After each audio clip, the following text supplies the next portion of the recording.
Picture this: crystal chandeliers, designer dresses, Seattle's richest and most powerful people raising millions for charity. And in the middle of it all, a 16-year-old girl who's drowning in silence. Her name was Emily, and she was about to slip out of that glittering ballroom and into a quiet hallway where she'd meet someone unexpected.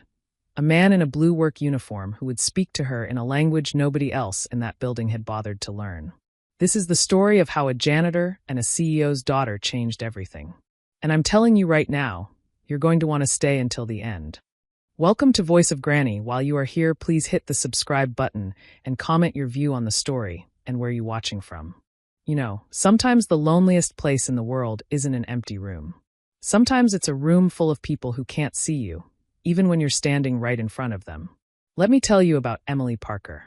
She was 16 years old, and on this particular evening in downtown Seattle, she was standing in the middle of one of the fanciest ballrooms you could imagine, the Emerald Palace Hotel. That's what they called it. Crystal lights hanging from the ceiling like frozen raindrops, tables covered in white silk, and everywhere you looked, people in expensive clothes talking and laughing. This was the Pacific Foundation's annual fundraiser. You know the type, the kind of event where wealthy people gather to support a good cause, where auction items cost more than most people make in a year, where everyone feels good about making a difference. And Emily's mother, Diana Parker, was right at the center of it all. Diana was 50 years old and absolutely brilliant. She'd built Parker Technologies from nothing into one of the biggest software companies on the West Coast. When Diana walked into a room, people noticed. They listened. They respected her.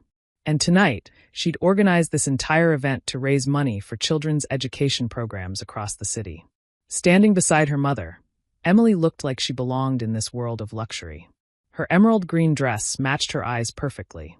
Her dark hair was pulled back in an elegant style that made her look older than 16. If you were watching from across the room, you'd think she was just another privileged teenager, comfortable and confident in this world of wealth and social expectations. But you'd be wrong. Emily had been born profoundly deaf. Completely deaf.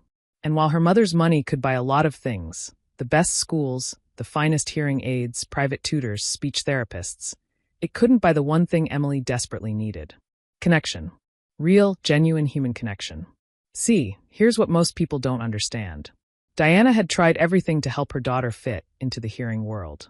She'd spent hundreds of thousands of dollars on programs and accommodations. She'd enrolled Emily in exclusive private schools that claimed to be inclusive. She'd hired specialists and consultants. But what Diana hadn't fully grasped was this simple truth. Inclusion isn't something you can buy. It's something people have to choose to give. As the evening went on, Emily found herself in a familiar, painful situation. She was surrounded by people, but utterly alone. Adults would come up to Diana and talk about Emily like she wasn't even there. "How is she doing in school?" they'd ask Diana. "Can she hear anything at all?" "Such a brave girl," they'd say, smiling at Emily but never really talking to her. When people did try to speak directly to Emily, they'd do that thing. You know the one. They'd speak really, really slowly.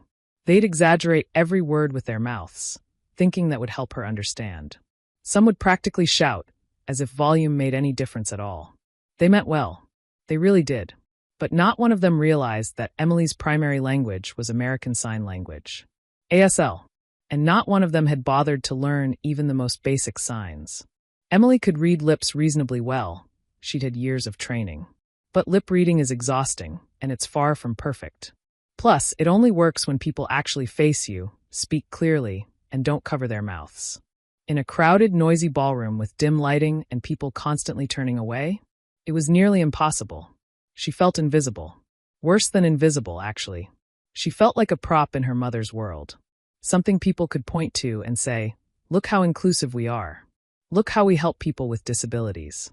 But nobody was actually including her. Nobody was actually talking with her. The breaking point came when a man named Richard, who sat on the foundation's board, cornered Diana and Emily near the auction tables. He was a large man with a loud voice and absolutely no awareness of personal space. "Diana, your daughter is such an inspiration," he boomed, looking at Diana while gesturing toward Emily. "I mean, despite everything, she still comes to these events. So brave. Can she understand what I'm saying right now?" Emily watched his lips move, caught enough words to understand that he was, once again, talking about her instead of to her. She felt her chest tighten. Her face grew hot. She'd been dealing with this her entire life, but tonight, for some reason, it felt unbearable. She did what she always did in these situations. She smiled politely, touched her mother's arm, and excused herself. Diana, caught up in conversation, simply nodded and let her go. Emily walked quickly toward the edge of the ballroom, past the auction tables, past the bar where people were laughing over expensive wine, past all of it. She found a door marked staff only, and slipped through it into a quiet service corridor. The noise of the party faded behind her. The lights were dimmer here. Practical. Honest somehow. She leaned against the wall and closed her eyes, feeling the vibrations of the building through her back. This was her life. Always on the outside looking in. Always having to work 3 times as hard to understand half of what was being said. Always being someone's inspiration without ever being someone's friend. She didn't hear the footsteps approaching, obviously. But when she opened her eyes, there was a man standing a few feet away, and he was looking at her with something she wasn't used to seeing. Concern. Real concern. Not pity. Not awkwardness. Just simple human concern. And then he did something that changed everything. The man standing in front of Emily wore a simple blue work uniform with Emerald Palace Hotel embroidered on the pocket. He was probably in his early 40s, with kind eyes and the weathered hands of someone who worked with them every day. His name tag read Carlos. But it wasn't his uniform or his name that caught Emily's attention. It was what happened next. "Are you okay?" Carlos asked. But he didn't speak the words out loud, or if he did, Emily didn't notice. Because his hands were moving. Fluid, natural, expressive movements. He was signing. In American Sign Language. Perfect, beautiful ASL. Emily's mouth fell open. For a moment, she couldn't even respond. She just stared at this hotel maintenance worker, who had just done something that none of the millionaires and business executives in that ballroom had managed to do all evening. He had spoken to her. Actually spoken to her. In her language. You sign?" Emily's hands moved quickly, her signs sharp with surprise and sudden emotion. Carlos smiled and nodded, continuing to sign. "I do. I've been signing for over 20 years. My younger brother, Luis, is deaf. Our whole family learned ASL when he was little, and it just became our normal way of talking at home." Emily felt something break open inside her chest. It was relief, but also something deeper. Recognition. For the first time all evening, maybe for the first time in longer than she could remember, someone was meeting her where she was. Not asking her to bridge the gap. Not making her do all the work of communication. Just talking to her. Like a normal person. "I saw you in there," Carlos signed, gesturing toward the ballroom door. "You looked frustrated. And I noticed that nobody was actually communicating with you. They were all talking around you, past you, about you. But not with you. You noticed that?" Emily signed back, and now tears were forming in her eyes. "Nobody ever notices that." "I notice," Carlos signed simply. "I've watched my brother deal with it his whole life. People either ignore deaf people completely, or they treat them like their inspiration just for existing. Neither one is actually helpful. Neither one is actually respectful." They stood there in that quiet hallway, and for the next 20 minutes, Emily had the most real conversation she'd had in months. Carlos asked her about her life, her interests, her frustrations. Not in the condescending way adults usually ask teenagers questions, but with genuine curiosity and respect. "What do you want to do after high school?" Carlos asked. Emily's face lit up as she signed her answer. "I want to study computer engineering. Like my mom, but different. I want to design technology that actually works for deaf people. Real accessibility, not just accommodations that hearing people think we need." "That's incredible," Carlos signed, and his expression showed he really meant it. "The world needs engineers who understand accessibility from the inside.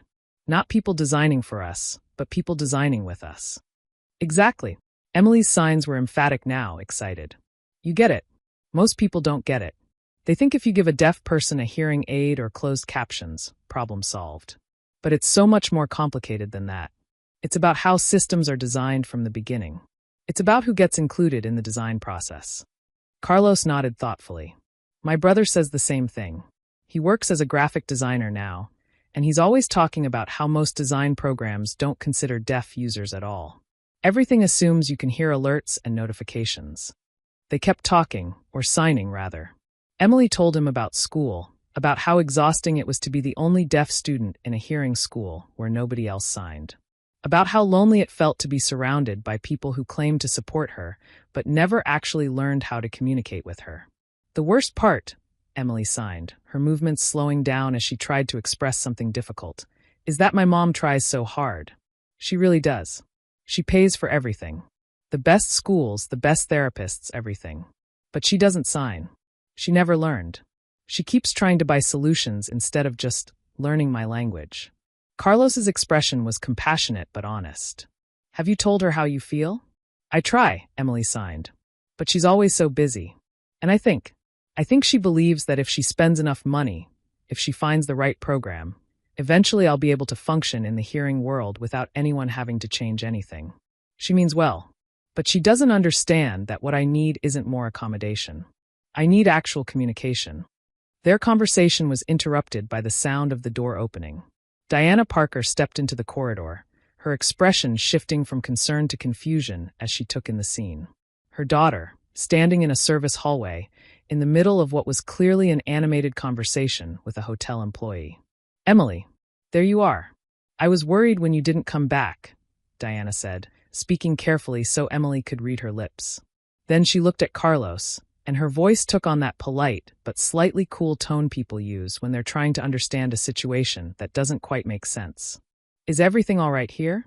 Emily quickly stepped between her mother and Carlos, signing rapidly while also speaking aloud, code switching in the way bilingual people do when they're trying to bridge two worlds.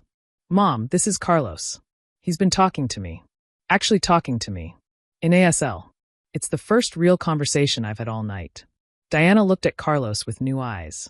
This man in a maintenance uniform had accomplished something that none of her wealthy, educated friends had managed. The realization was written all over her face. And in that moment, standing in a quiet hallway between the world of wealth and the world of work, something began to shift. Diana Parker had built an empire on her ability to solve problems. When she saw an obstacle, she found a way around it, over it, or through it. She was brilliant at systems and strategies and solutions. But standing in that service corridor, looking at her daughter's face, really looking at it, she realized she'd been trying to solve the wrong problem all along. Carlos, Diana said, and this time her voice was different. Softer. More uncertain. You know sign language? Yes, ma'am, Carlos replied respectfully, and Emily could see him shift slightly, becoming more formal in the presence of someone from a completely different social class. My brother Luis is deaf, so our whole family learned ASL when he was young. It's just always been part of our life. Diana watched as Carlos signed while he spoke, including Emily in the conversation naturally, effortlessly. It looked so simple when he did it. Why had she never learned? She'd told herself she was too busy, that the speech therapy and lip-reading training were enough, that Emily would adapt. But looking at her daughter's face now, seeing real joy there for the first time all evening, Diana understood what she'd been missing. I need to ask you something, Diana said, and now she was in CEO mode, solving problems the only way she knew how. Emily has been struggling to connect with her peers. She feels isolated in social situations. Would you consider tutoring her? Maybe helping her friends learn basic sign language? I can pay you, of course. Whatever rate is appropriate. Carlos looked surprised, almost uncomfortable. Mrs. Parker, I appreciate the offer, but I'm not a professional teacher. I just know ASL because of my family. I'm sure there are certified instructors who could. No, Emily interrupted, signing emphatically while speaking aloud. Mom, you're doing it again. You're trying to buy a solution. That's not what I need. She turned to Carlos, her signs becoming more passionate. Carlos, you made me feel seen in 20 minutes. That's not about credentials or training. That's about actually understanding what it's like to be deaf in a hearing world. That's about respect. Diana felt like she'd been slapped, but in a way that woke her up rather than hurt her. Her daughter was right.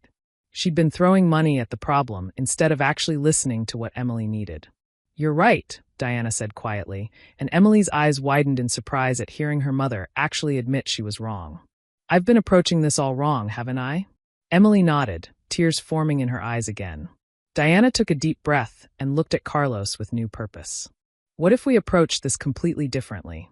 Parker Technologies has been trying to improve our diversity and inclusion initiatives, but honestly, I don't think we really understand what that means. What if I hired you as a consultant? Not to tutor Emily, but to help our entire company understand how to be truly accessible to deaf and hard-of-hearing employees and clients. Now Carlos looked genuinely shocked. Mrs. Parker, I don't have any business experience. I work in hotel maintenance. I don't have a college degree or corporate credentials, or... You have something more valuable than credentials, Diana interrupted. You have lived experience. You have cultural knowledge.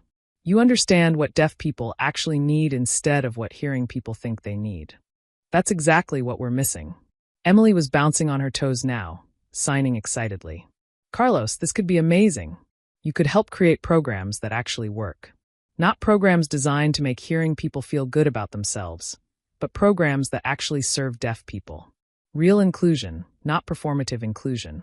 Carlos looked between the teenage girl and her powerful mother, clearly overwhelmed. I don't know if I'm qualified for something like that. You're more qualified than anyone we've consulted so far, Diana said firmly.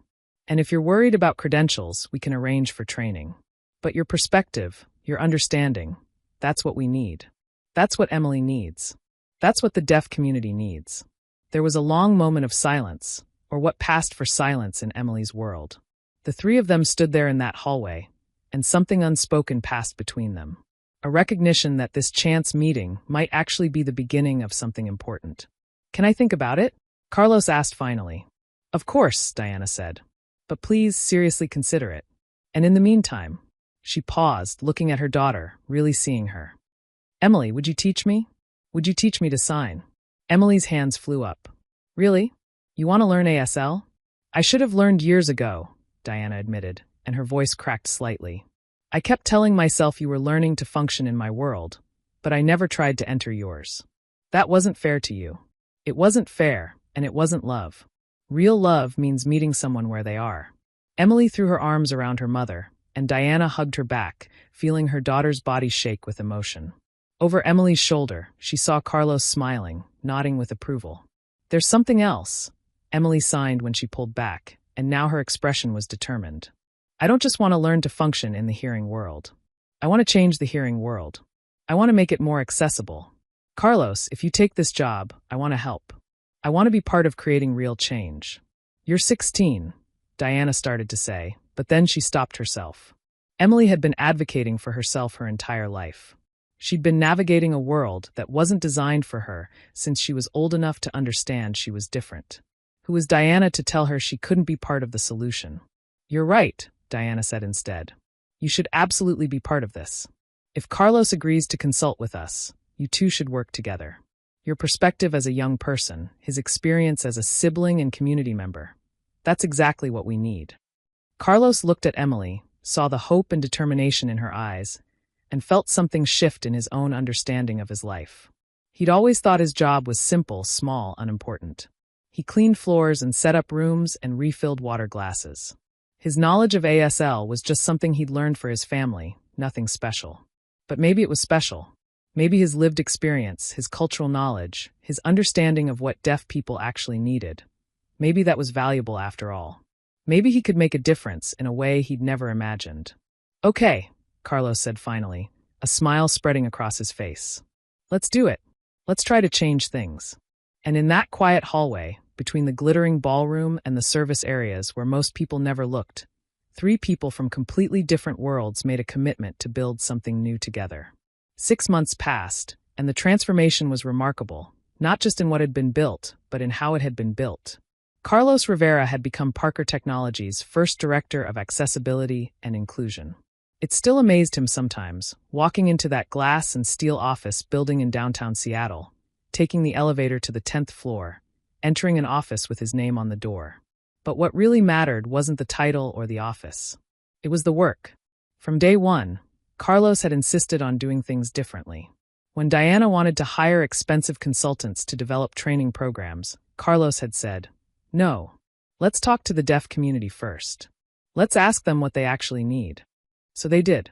They held town halls, fully interpreted town halls, where deaf community members could share their experiences and frustrations. They listened, really listened. What they learned was eye-opening. Deaf people didn't need more inspiration stories or awareness campaigns. They needed practical changes. They needed coworkers who could sign. They needed visual alert systems. They needed meeting practices that didn't exclude them. They needed to be included in decision-making processes from the very beginning, not consulted after the fact. Carlos developed a comprehensive training program for Parker Technologies employees, but it wasn't just about teaching people a few signs and calling it inclusion.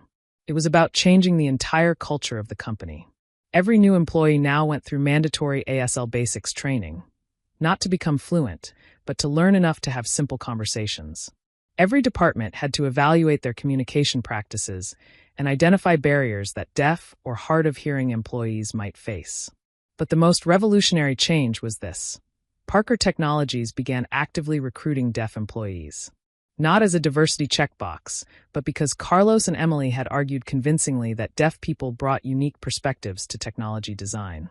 Within 6 months, the company had hired 12 deaf employees across different departments: software development, design, customer service, marketing. One of those new hires was Luis Rivera, Carlos's younger brother.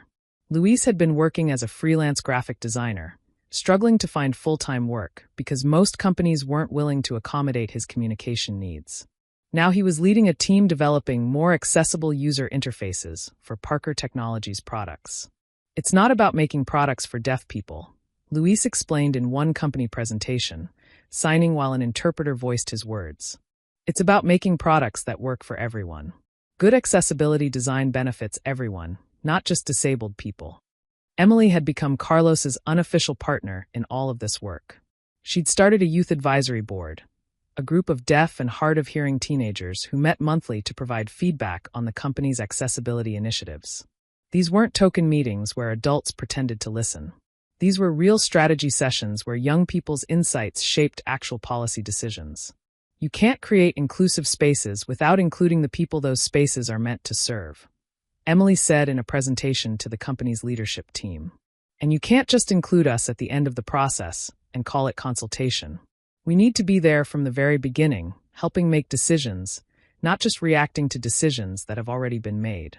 Diana watched her daughter speak, or rather, sign while an interpreter voiced her words, and felt overwhelmed with pride and regret. Pride at the confident, articulate young woman Emily was becoming. Regret that it had taken her so long to truly understand what her daughter needed. But Diana was learning. She'd been taking ASL classes 3 times a week for the past 6 months. She wasn't fluent yet, not even close, but she could have basic conversations with Emily now. And more importantly, she'd stopped trying to make Emily fit into the hearing world and started learning to bridge both worlds herself. The changes extended beyond Parker Technologies. Carlos and Emily had developed a toolkit that other companies could use to improve their own accessibility practices. They'd given presentations at conferences. They'd been interviewed for articles about inclusive workplace practices. Emily had even been invited to speak at her school's assembly about deaf culture and sign language. But the most meaningful changes were smaller, more personal. The annual charity gala was approaching again. Exactly 1 year since that night when Emily and Carlos had first met in the service corridor. This year, everything was different. The event featured 3 professional ASL interpreters positioned around the ballroom, so that deaf guests could always see an interpreter no matter where they stood. All the announcements and auction information were displayed on screens with both text and video of interpreters. The dinner tables had conversation cards with common signs printed on them, encouraging hearing guests to practice basic ASL. And for the first time, the event had intentionally invited deaf community members as honored guests, not just as examples of the community being served. On the night of the gala, Emily stood near the entrance, watching people arrive. She was wearing a different dress this year, still elegant, but she'd chosen it herself rather than letting her mother pick it out. She felt different too. More confident, more visible, more herself. Nervous? Carlos signed, coming to stand beside her. He was wearing a suit tonight. Not his hotel uniform, but a sharp black suit appropriate for his new role as a respected consultant and speaker. A little, Emily signed back. But it's a different kind of nervous. Last year I was nervous about being invisible. This year I'm nervous about speaking in front of everyone. Carlos smiled. You're going to do great. Just speak from your heart. Tell your truth. That's all anyone can do. Diana approached them and automatically started signing as she spoke. Emily, are you ready? We're starting in 10 minutes. Emily took a deep breath and nodded. This year, she wasn't just attending the gala. She was one of the featured speakers, sharing the story of how one conversation in a hallway had sparked a transformation not just in her life, but in an entire company's approach to inclusion. As they walked toward the stage together, Emily, her mother, and Carlos, Emily felt something she'd never felt before at one of these events. She felt like she belonged. Not because she'd learned to function in the hearing world, but because the hearing world had finally made space for her. The ballroom fell quiet as Diana Parker took the stage to introduce the evening's youth speaker. Emily stood in the wings, watching her mother sign while speaking, feeling a wave of emotion wash over her. A year ago, her mother had barely known the sign for "I love you." Now, while her signing wasn't perfect, she was trying. That's what mattered. The trying. "Last year," Diana said, her hands moving as she spoke, "I thought I understood what my daughter needed. I thought inclusion meant providing accommodations and resources.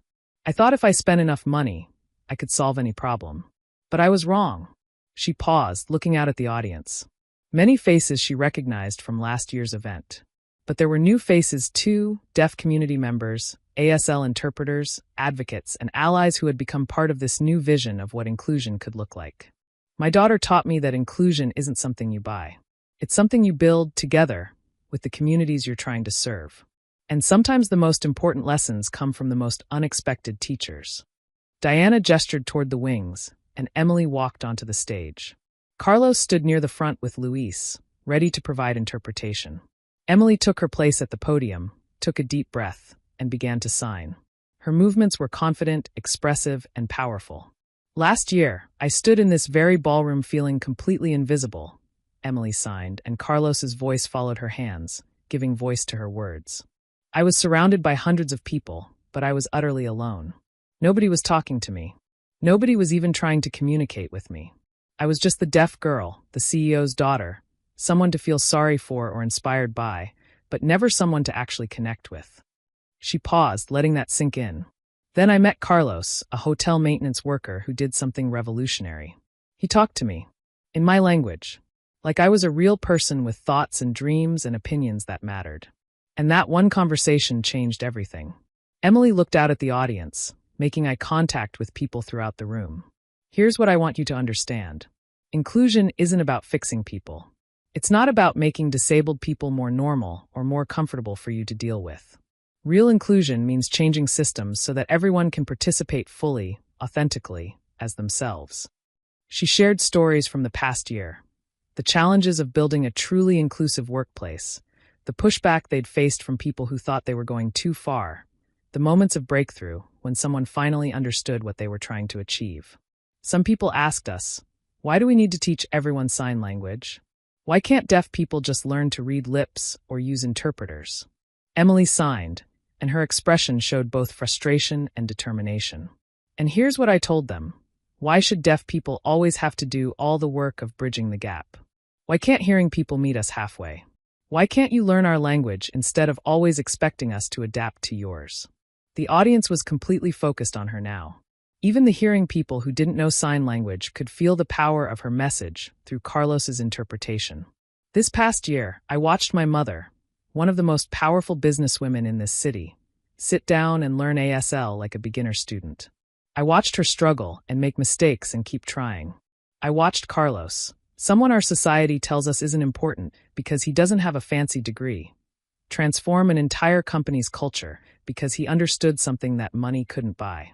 I watched my classmates, who used to just smile awkwardly at me, learn to have actual conversations with me in sign language." Emily's signs became more passionate, more emphatic. "And I learned something crucial. The problem was never that I'm deaf. The problem was a world designed only for hearing people. When we changed the design, when we built spaces and systems and relationships that included deaf people from the beginning, everyone benefited." She paused, looking directly at the camera that was recording the event. "If you take one thing away from tonight, let it be this. Don't ask how you can help people with disabilities fit into your world. Ask how you can change your world to make space for everyone. Don't be inspired by people with disabilities for simply existing. Instead, be challenged by us to build something better." The room erupted in applause, and a beautiful sea of hands waving in the air, the sign language version of applause that made Emily's heart swell. As she left the stage, Carlos met her with a huge smile, signing, "That was perfect. You're going to change so many minds." Diana pulled her daughter into a tight hug and signed against Emily's shoulder, slowly, imperfectly, but with complete love. "I'm so proud of you." Later that evening, as the formal program ended and people mingled, Emily found herself in the same service corridor where everything had started a year ago. But this time, she wasn't alone in hiding. This time, she was with a group of deaf teenagers from her youth advisory board, all of them laughing and signing together. Carlos found them there, and Emily smiled at the full circle moment. "You know," she signed to him, "I used to think this hallway was a place to escape to. Now I think it was actually the place where I started being seen." "Spaces are funny that way," Carlos signed back. "Sometimes the most important moments happen in the places nobody's paying attention to." One of the other teenagers asked Carlos about Luis, and soon they were all deep in conversation about career paths and college programs, and what it was like to be deaf in different professional fields. This was what inclusion actually looked like, Emily thought. Not inspiration speeches or pity or special treatment. Just normal conversations between people who respected each other enough to communicate in whatever language worked best. Diana found them eventually, signing to get Emily's attention. "Ready to go home?" "Almost," Emily signed. "I want to stay a few more minutes." Diana nodded and signed. "Take your time. I'll be in the ballroom." As her mother walked away, Emily felt a profound sense of gratitude wash over her. Not because her life was perfect, it wasn't. She still faced barriers and frustration and discrimination. But she wasn't facing it alone anymore. She had a community. She had allies. She had people who saw her as complete and valuable and worth the effort of real communication. Carlos tapped her shoulder to get her attention and signed. "What are you thinking about?" "I'm thinking about how one conversation changed my life," Emily signed. "How meeting you in this hallway made me realize that I wasn't the problem. The system was the problem. And that if we could change one company, maybe we could change more. Maybe we could change everything." "Change is slow," Carlos signed, his expression thoughtful. "But it's possible. One conversation at a time. One person learning to sign at a time. One company deciding to actually listen to disabled voices at a time." Emily nodded. "I used to think I needed to hear to be heard. But that was never true. I just needed to find people who were willing to listen in whatever language I chose to speak." As the evening wound down and people began to leave, Emily took one last look at the corridor where her transformation had begun. This hallway represented something important to her now. It represented the moment when she stopped trying to fit into a world that wasn't designed for her and started building a world that included her from the beginning. The janitor and the CEO's daughter. The deaf girl and the hotel worker who knew sign language. On paper, it was an unlikely partnership. But in reality, it was exactly what the world needed. Not charity or pity or inspiration, but authentic connection between people who were willing to see each other as complete human beings. Emily walked back into the ballroom, ready to face whatever came next. She was still deaf. The world was still imperfect. But she was no longer invisible. She was no longer alone. And she was determined to make sure no other deaf kid ever felt the way she'd felt in this ballroom a year ago. Because that's what real inclusion means. Not feeling grateful for being allowed into spaces that should have been accessible all along, but having the power to transform those spaces so they work for everyone. And it all started with one person who took the time to sign, "Are you okay?" in a quiet hallway when nobody else was watching. That, my friends, is the power of authentic communication. That's the power of true inclusion. And that's the kind of world we should all be building, one conversation at a time. Thank you for listening to this story. If it touched your heart or challenged your thinking about inclusion and accessibility, please share it with someone who needs to hear it. And remember, inclusion isn't about fixing or inspiring people. It's about building spaces where everyone can participate fully and authentically as themselves. That work starts with each of us, in our everyday interactions, making the choice to see and value each other across all our differences.